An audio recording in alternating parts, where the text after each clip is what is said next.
Assalamualaikum warahmatullahi wabarakatuh.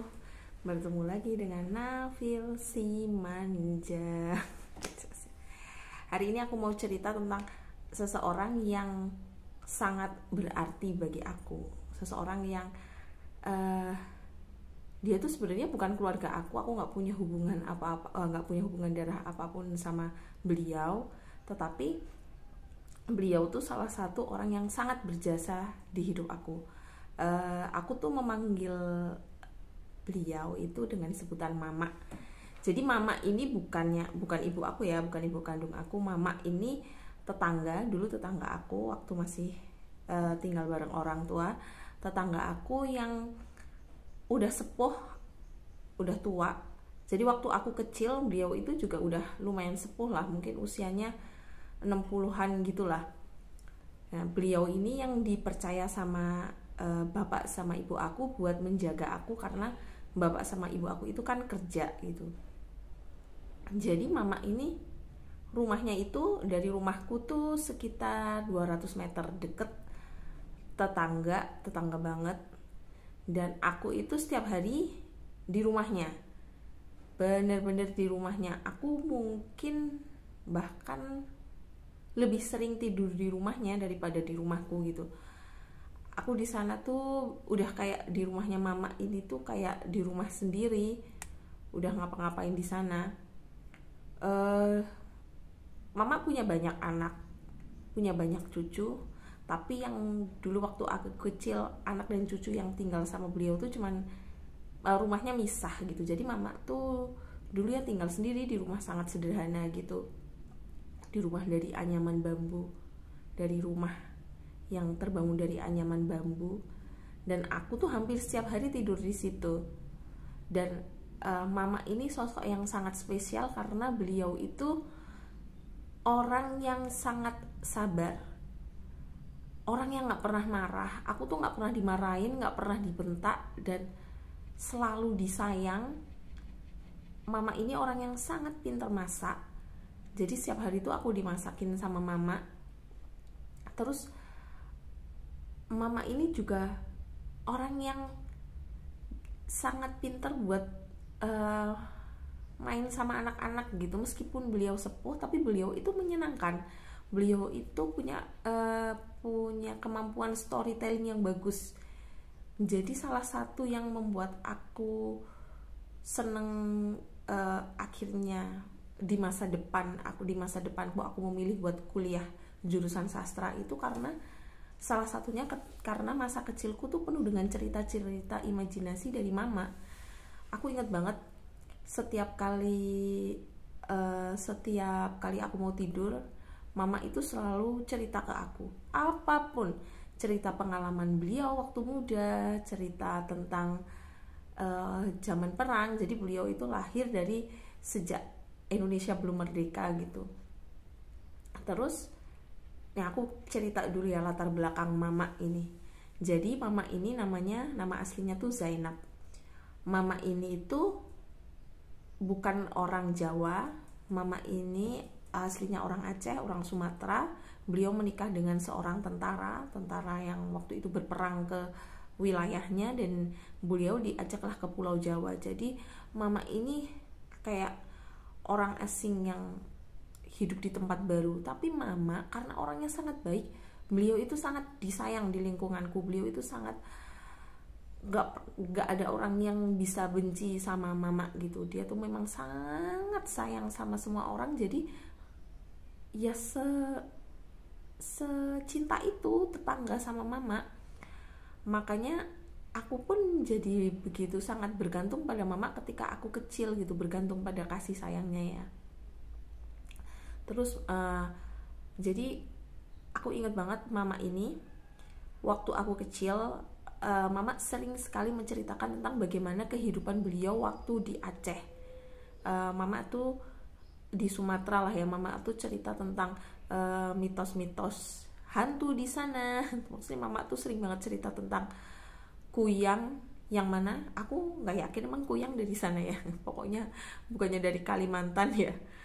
Tapi mama tuh sering banget dulu waktu aku kecil, mama tuh cerita tentang kuyang Katanya dulu zamannya mama waktu masih kecil, waktu mama melahirkan anak pertamanya kan di Sumatera, karena dulu suaminya juga di sana.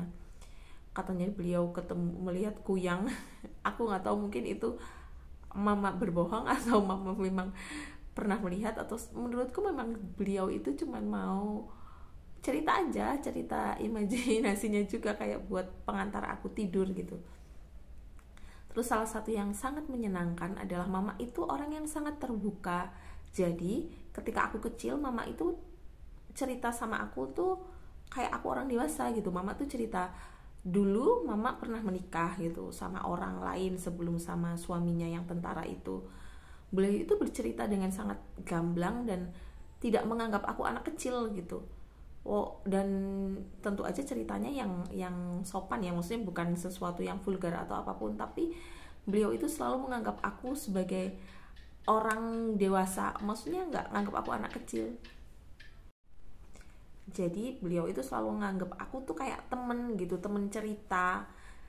Jadi ketika mau cerita tentang kesedihannya, kerinduannya pada Sumatera, kerinduannya pada saudara-saudaranya, pada adik-adiknya gitu, beliau tuh bisa bicara dengan sangat terbuka. Dan kadang beliau juga menangis gitu. Aku beberapa kali seringlah melihat beliau menangis, menceritakan tentang bagaimana kerinduannya beliau sama Sumatera gitu, sama kampung halamannya.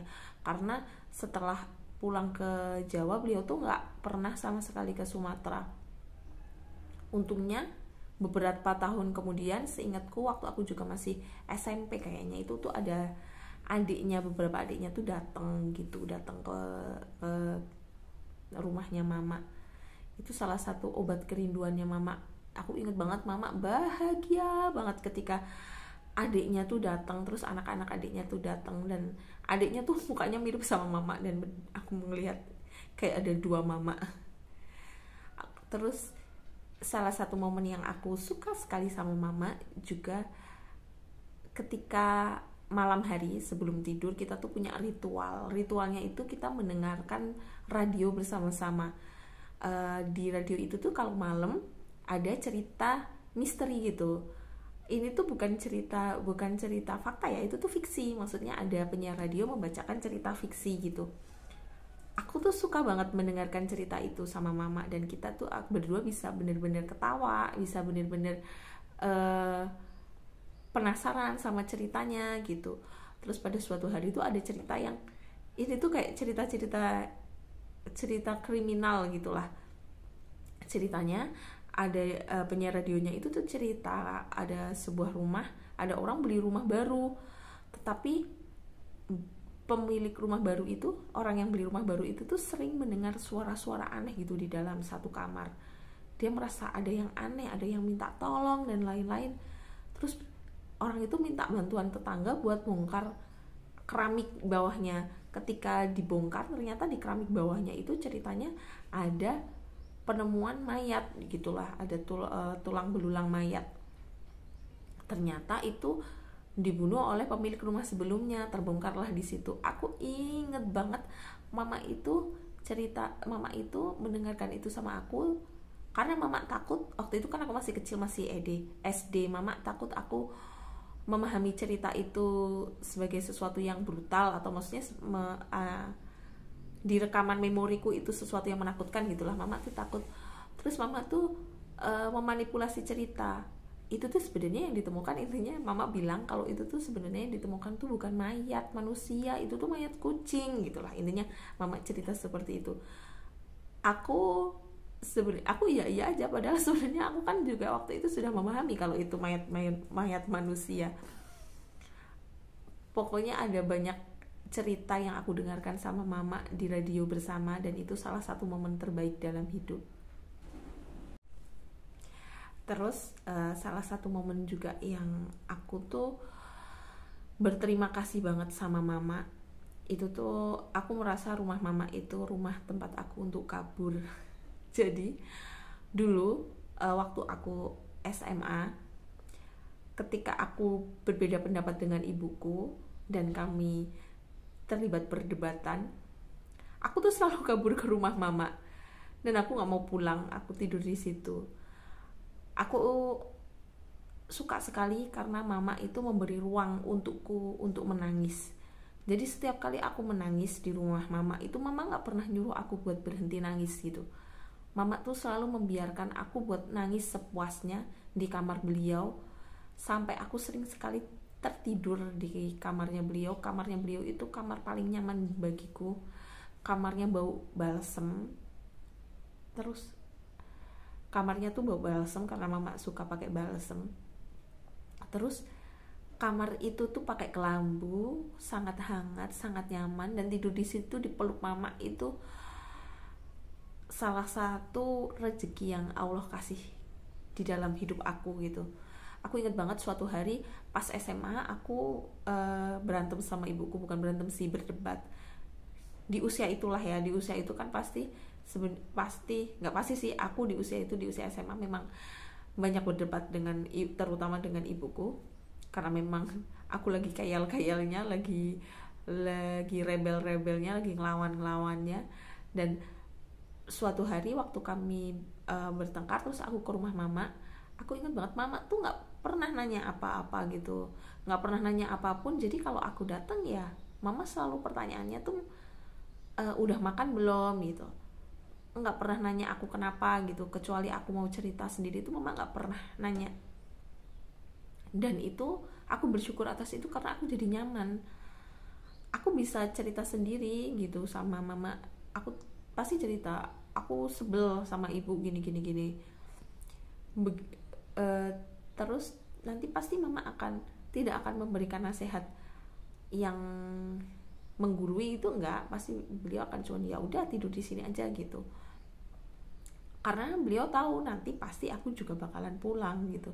Kayak ya udah, yang penting aku nggak kemana-mana, yang penting aku aman di rumah beliau gitu. Terus suatu hari ibuku tuh datang setelah aku kabur dari pertengkaran ke rumah mama. Aku sebenarnya belum tidur, aku cuma di kasur mama. Waktu itu aku nangis gitulah ya, di kasurnya mama. Mama tahu sebenarnya aku belum tidur. Terus waktu ibuku datang, ibuku belum masuk rumah, mama tuh udah keluar gitu. Mama bilang, anaknya tidur, biarin tidur di sini, intinya kayak gitu. Ibuku tuh sebenarnya mau nyuruh aku pulang gitu. Terus akhirnya aku ya tetap pulang besok paginya. Aku setelah dewasa, semakin dewasa sekarang, aku merasa bersalah kenapa waktu itu aku nggak memeluk ibuku ya. Sebenarnya mungkin ibuku juga khawatir, kasihan sih sebenarnya, tapi mungkin waktu itu aku masih sangat muda dan sangat tidak berpikiran panjang, jadinya ya seperti itu.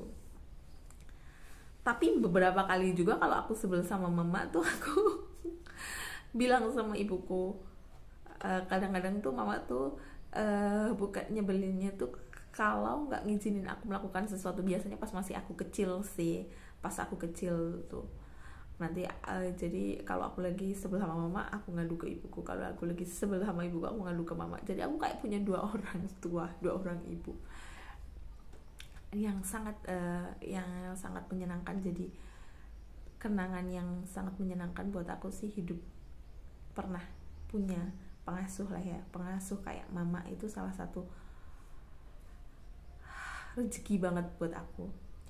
Terus aku ingat banget mama tuh orang yang sangat bersyukur, orang yang sangat sabar gitu. Apapun penderitaan hidupnya tuh beliau sabarnya luar biasa. Salah satu cobaan hidup yang mama pernah hadapi itu, jadi mama tuh hidup sampai umur yang alhamdulillah panjang gitu ya, hampir 90 tahun gitu. Jadi beliau itu menyaksikan dua anaknya tuh meninggal lebih dulu gitu. Bahkan satu anaknya tuh meninggal pas masih usia muda 20-an tahun. Aku tahu itu tuh menjadi luka yang sangat dalam bagi mama gitu. Beberapa kali mama tuh bercerita kalau beliau tuh sangat rindu pada anaknya yang meninggal masih muda itu. Aku tuh merasa kayak yang tidak bisa berbuat apa-apa untuk menghibur beliau karena lukanya itu pasti sangat dalam ya. Tapi aku merasa merasa mama itu orang yang sangat percaya sama Allah, bersabar sama apapun ujian gitu. Jadi beliau itu sangat religius tapi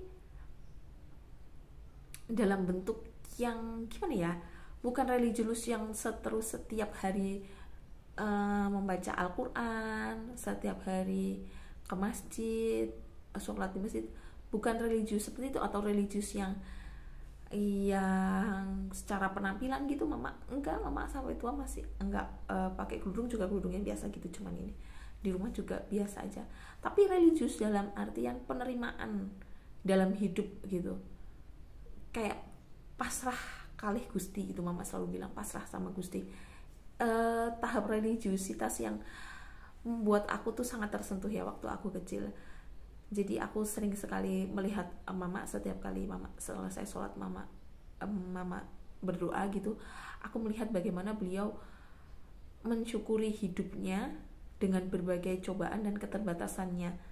Dan itu membuat aku merasa, wah ada ya orang yang sebegitu hebat kayak mama gitu. Karena kehilangan anak kan, melihat anak meninggal itu kan sesuatu yang tidak mudah ya. Kayak kalau kalian nonton film Interstellar, di ending filmnya itu anaknya itu bilang sama bapaknya, karena bapaknya kan terjebak di luar angkasa, terus jadi kayak waktu berhenti. Jadi ketika dia balik ke bumi kan dia masih muda, sementara anaknya tua udah mau meninggal. Dia menepati janjinya buat kembali, buat ketemu sama anaknya. Terus pas di rumah sakit, anaknya itu kan udah mau meninggal gitu. Anaknya bilang sama bapaknya, tidak ada orang tua yang seharusnya melihat anaknya meninggal lah, intinya seperti itu. Iya memang tidak akan pernah mudah. Dan mama melewati itu 2 kali gitu, karena beliau berumur panjang. Yang satu meninggal muda, yang satu lagi meninggal usia 40-an atau 50-an gitu. Mama udah lumayan sepuh, dan mama kembali melihat anaknya meninggal, dan aku kembali melihat ketegaran seorang mama. Dan yang aku sangat sesali dalam hidupku itu ketika aku tidak menyaksikan mama meninggal dunia. Jadi waktu aku ada di fase-fase kuliah, setelah kuliah gitu, aku tuh ada di fase-fase sibuk dengan diri sendiri, berkubang hawa nafsu lah. Maksudnya aku benar-benar sibuk sama kehidupanku sendiri. Jadi ketika beliau sakit,